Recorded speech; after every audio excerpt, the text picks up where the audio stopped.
Bonsoir mon frère, bonsoir ma soeur, j'espère que vous allez bien.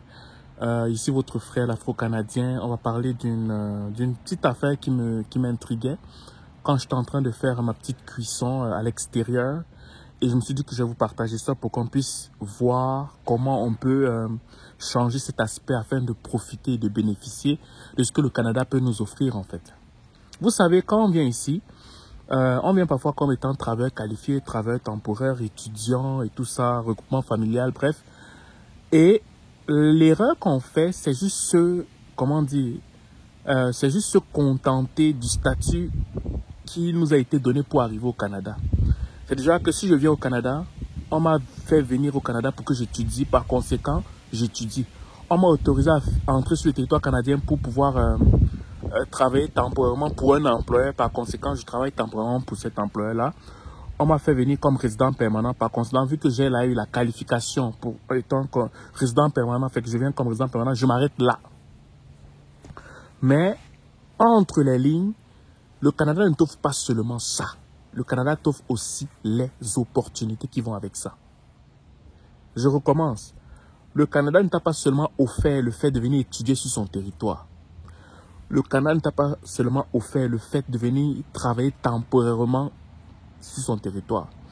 Le Canada ne t'a pas seulement offert la possibilité de devenir résident permanent sur son territoire. Le Canada ne t'a pas seulement offert la possibilité de faire le regroupement familial pour rejoindre un membre de ta famille sur le territoire canadien. Le Canada t'offre aussi les opportunités sur le territoire canadien. Et pourquoi on ne regarde pas les opportunités? C'est parce qu'on n'a pas d'argent. Parce que la majeure partie des autres communautés regardent d'abord, bien avant d'arriver au Canada, les opportunités qu'il y a sur ce territoire-ci. Bien avant de venir étudier, la personne regarde d'abord les opportunités sur le territoire canadien avant de choisir, un type d'étude par rapport aux opportunités qu'ils ont pu détecter longtemps d'avance. Écoute-moi très bien. Et on va se dire, oui, mais les opportunités, on n'a pas l'argent pour ça. Oui, c'est vrai, on n'a pas l'argent. Mais les autres communautés n'ont pas plus d'argent que nous.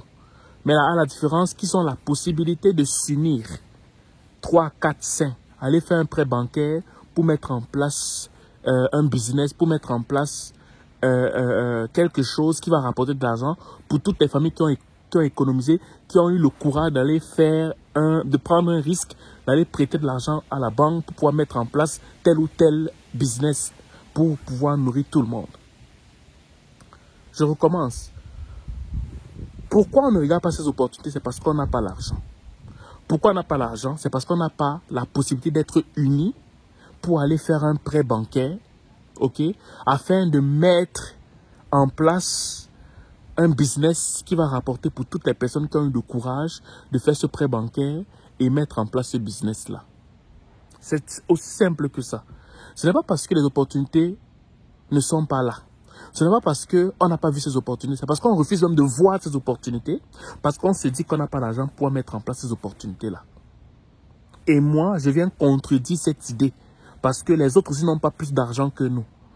La seule différence qu'il y a entre eux et nous, c'est que eux, ils ont le courage de s'unir avec leurs frères et sœurs, faire des prêts bancaires et mettre en place des initiatives qui vont rapporter l'argent à toutes les personnes qui ont eu ce risque-là. C'est tout. Aussi simple que ça. Mais tu vas me dire, oui, mais ils ne savent pas. Parmi nous, les Afro-Caribéens, il y a des malhonnêtes. Tu penses qu'il n'y a pas de malhonnêtes parmi eux? Tu penses que parmi eux, il n'y a pas de malhonnêtes? Non. C'est parce que, à force de faire ça, c'est devenu une habitude dans leur communauté. C'est devenu une forme de culture et c'est très facile de transmettre ça à leurs nouveaux arrivants. Tu vas par exemple voir, je te prends un exemple pratique. Tu vas par exemple voir que genre les frères par exemple, de l'Inde, les gens de l'Inde arrivent. Ils arrivent, voient peut-être par exemple une station d'essence qui est très bien placée à Montréal.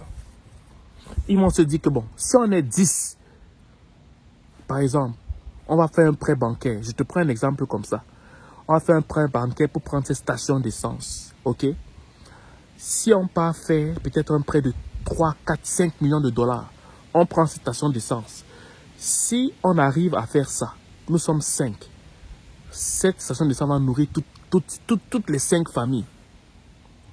C'est comme ça qu'ils vont réfléchir par conséquent comment on peut faire pour voir, comment on se qualifie pour 5 personnes, ou bien 5 familles, ou bien 10 personnes, pour aller prendre un prêt peut-être de 10 millions de dollars, 5 millions de dollars, afin d'acheter la station d'essence. Ça, c'est devenu une culture dans d'autres communautés.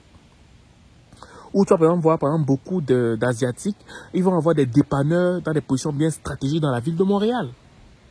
Ou tu vas vraiment voir les Indiens qui ont aussi des dépanneurs ou bien acheter des grands camions 53 pieds pour faire des trajets Toronto, Montréal, Toronto, Vancouver, bref, j'en passe.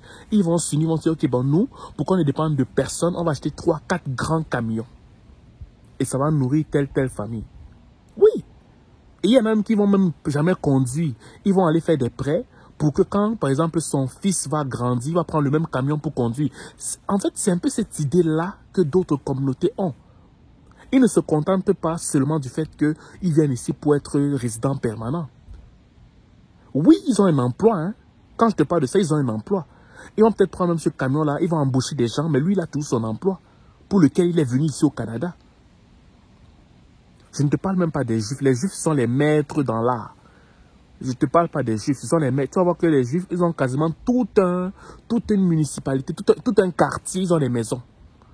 Oui, si tu vas par exemple regarder à la ville Saint-Laurent, ok, il y a beaucoup de maisons qui appartiennent aux Juifs. Tu vas aller à Outremont, Rosemont, beaucoup de maisons appartiennent aux Juifs. C'est parce que les Juifs sont riches. C'est parce qu'ils ont une telle force au niveau de l'unité qui fait en sorte que quand tu les vois, tu ne peux pas attaquer un Juif. Tu ne peux pas mal parler à un Juif. Parce que tu touches un Juif, tu as touché tous les Juifs. C'est ça. Donc moi, je fais cette vidéo pour toutes les personnes qui viennent d'arriver au Canada.